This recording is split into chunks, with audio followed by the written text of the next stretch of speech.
जय श्री राम मित्रों, मैं महेंद्र सिंह आप सभी भक्तों का आध्यात्म की दुनिया में हार्दिक स्वागत करता हूं। मित्रों, महाभारत में उल्लिखित 18 पर्वों में से एक है महाप्रस्थानिक पर्व, जिसमें पांडवों की महान यात्रा अर्थात मोक्ष की यात्रा का उल्लेख है। इसके अनुसार समस्त भारतवर्ष की यात्रा करने के बाद मोक्ष हासिल करने के उद्देश्य से पांडव हिमालय की गोद में चले गए। वहां मेरु पर्वत के पार उन्हें स्वर्ग का रास्ता मिल गया। लेकिन इस यात्रा के दौरान सबसे पहले द्रौपदी की मृत्यु हुई, फिर एक एक कर सारे पांडवों की मृत्यु हो गई। हालांकि युधिष्ठिर एकमात्र ऐसे पांडव थे जिन्हें सशरीर स्वर्ग में प्रवेश की अनुमति मिली, परंतु यहाँ प्रश्न उठता है कि क्यों सिर्फ युधिष्ठिर ही स्वर्ग पहुंच पाए और क्यों द्रौपदी की मृत्यु सबसे पहले हुई। मित्रों, आज इस वीडियो में हम इन सभी प्रश्नों के उत्तर महाप्रस्थानिक पर्व के माध्यम से प्रस्तुत करने जा रहे हैं। लेकिन उससे पहले यदि अभी तक आपने हमारे चैनल को सब्सक्राइब नहीं किया है तो आध्यात्मिक तथ्य चैनल को अभी सब्सक्राइब करें और साथ ही घंटी के बटन को अवश्य दबाएं, जिससे कि हमारी वीडियोस से जुड़ी जानकारी आपको प्राप्त हो सके। मित्रों, बात उस समय की है जब यदुवंशियों का राज्य समाप्त हो चुका था। उनके नाश की बात जानकर युधिष्ठिर को बहुत दुख हुआ। महर्षि वेदव्यास की आज्ञा से द्रौपदी सहित पांडवों ने राजपाट त्याग कर परलोक जाने का निश्चय किया। युधिष्ठिर ने युयुत्सु को बुलाकर अपने संपूर्ण राज्य की देखभाल का भार सौंप दिया और परीक्षित का राज्याभिषेक कर दिया। युधिष्ठिर ने सुभद्रा से कहा कि आज से परीक्षित हस्तिनापुर का तथा वज्र, जो कि श्री कृष्ण का पुत्र था, इंद्रप्रस्थ का राजा है, अतः तुम इन दोनों पर समान रूप से स्नेह रखना। इसके बाद पांडवों ने अपने मामा वासुदेव व श्री कृष्ण तथा बलराम आदि का विधिवत तर्पण व श्राद्ध किया और इसके बाद पांडवों व द्रौपदी ने साधुओं के वस्त्र धारण किए और स्वर्ग जाने के लिए निकल पड़े। पांडवों के साथ साथ एक कुत्ता भी चलने लगा। अनेक तीर्थों, नदियों व समुद्रों की यात्रा करते करते पांडव आगे बढ़ने लगे। पांडव चलते चलते लाल सागर तक आ गए। अर्जुन ने लोभवश अपने गांडीव धनुष व अक्षय तरकशों का त्याग नहीं किया था।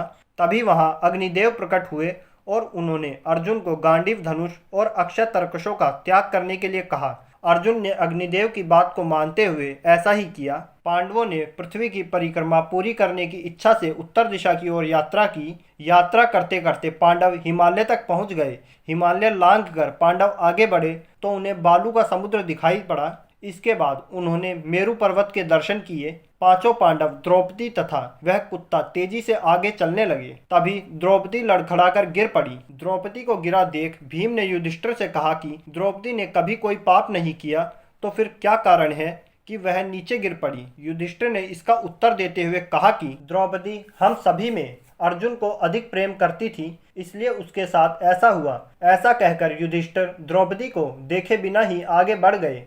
थोड़ी देर बाद सहदेव भी गिर पड़े। भीमसेन ने सहदेव का गिरने का कारण पूछा तो युधिष्ठिर ने बताया कि सहदेव किसी को अपने जैसा विद्वान नहीं समझता था, इसी दोष के कारण इसे आज गिरना पड़ा। कुछ देर बाद नकुल भी गिर पड़े। भीम के पूछने पर युधिष्ठिर ने बताया कि नकुल को अपने रूप पर बहुत अभिमान था, इसलिए आज इसकी यह गति हुई। थोड़ी देर बाद अर्जुन भी गिर पड़े। युधिष्ठिर ने भीमसेन को बताया कि अर्जुन को अपने पराक्रम पर अत्यधिक अभिमान था। अर्जुन ने कहा था कि मैं एक दिन में समस्त शत्रुओं का नाश कर दूंगा, लेकिन वह ऐसा नहीं कर पाए। अपने अभिमान के कारण ही अर्जुन की आज यह हालत हुई है। ऐसा कहकर युधिष्ठिर आगे बढ़ गए। थोड़ा आगे चलने पर भीम भी गिर गए। जब भीम ने युधिष्ठिर से इसका कारण पूछा तो उन्होंने बताया कि तुम खाते बहुत थे और अपने बल का झूठा प्रदर्शन करते थे, इसलिए तुम्हें आज भूमि पर गिरना पड़ा है। यह कहकर युधिष्ठिर आगे चल दिए।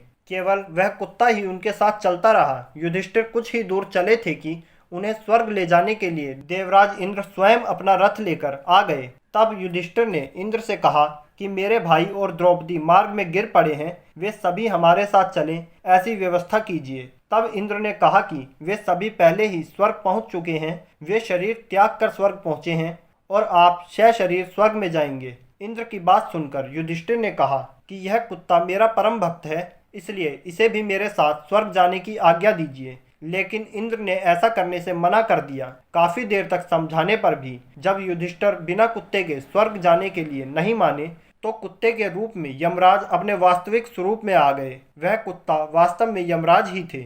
युधिष्ठिर को अपने धर्म पर स्थित देखकर यमराज बहुत प्रसन्न हुए। इसके बाद देवराज इंद्र युधिष्ठिर को अपने रथ में बैठाकर स्वर्ग ले गए। स्वर्ग जाकर युधिष्ठिर ने देखा कि वहां दुर्योधन एक दिव्य सिंहासन पर बैठा है, अन्य कोई वहां नहीं है। यह देखकर युधिष्ठिर ने देवताओं से कहा कि मेरे भाई तथा द्रौपदी जिस लोक में गए हैं, मैं भी उसी लोक में जाना चाहता हूँ। मुझे उनसे अधिक उत्तम लोक की कामना नहीं है। तब देवताओं ने कहा कि यदि आपकी ऐसी ही इच्छा है तो आप इस देवदूत के साथ चले जाइए, यह आपको आपके भाइयों के पास पहुंचा देगा। युधिष्ठिर उस देवदूत के साथ चले गए। देवदूत युधिष्ठिर को ऐसे मार्ग पर ले गया जो बहुत खराब था। उस मार्ग पर घोर अंधकार था। उसके चारों ओर से बदबू आ रही थी। इधर उधर मुर्दे दिखाई दे रहे थे। लोहे की चोंच वाले कौवे और गिद्ध मंडरा रहे थे। वह असीपत्र नामक नर्क था। वहां की दुर्गंध से तंग आकर युधिष्ठिर ने देवदूत से पूछा कि हमें इस मार्ग पर और कितनी दूर चलना है और मेरे भाई कहाँ हैं। युधिष्ठिर की बात सुनकर देवदूत बोला कि देवताओं ने कहा था कि जब आप थक जाएं तो आपको लौटा लाऊं।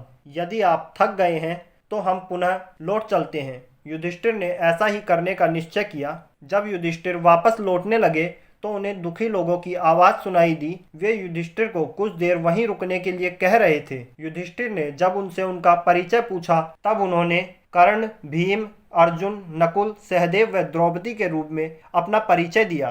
तब युधिष्ठिर ने उस देवदूत से कहा कि तुम पुनः देवताओं के पास लौट जाओ। मेरे यहाँ रहने से यदि मेरे भाइयों को सुख मिलता है तो मैं इस दुर्गम स्थान पर ही रहूंगा। देवदूत ने यह बात जाकर देवराज इंद्र को बता दी। युधिष्ठिर को उस स्थान पर अभी कुछ समय ही हुआ था कि सभी देवता वहां आ गए। देवताओं के आते ही वहां सुगंधित हवा चलने लगी। मार्ग पर प्रकाश छा गया। तब देवराज इंद्र ने युधिष्ठिर को बताया कि तुमने अश्वत्थामा के मरने की बात कहकर छल से द्रोणाचार्य को उनके पुत्र की मृत्यु का विश्वास दिलाया था। इसी के परिणाम स्वरूप तुम्हें भी छल से ही कुछ देर नरक के दर्शन करने पड़े। अब तुम मेरे साथ स्वर्ग चलो, वहां तुम्हारे भाई व अन्य वीर पहले से ही पहुंच गए हैं। इस प्रकार युधिष्ठिर अपने भाइयों व अन्य संबंधियों को वहां देखकर बहुत प्रसन्न हुए। तो मित्रों, ये थी पांडवों के स्वर्ग प्रस्थान की कथा। और अब इसी के साथ हम आप सभी से विदा लेते हैं। यदि आपको हमारे द्वारा दी गई जानकारी अच्छी लगी हो तो वीडियो को लाइक करें और चैनल को सब्सक्राइब करें। साथ ही घंटी के बटन को अवश्य दबाएं, जिससे कि सनातन धर्म संबंधी इसी प्रकार का महत्वपूर्ण ज्ञान आपको प्राप्त होता रहे। जय श्री राम।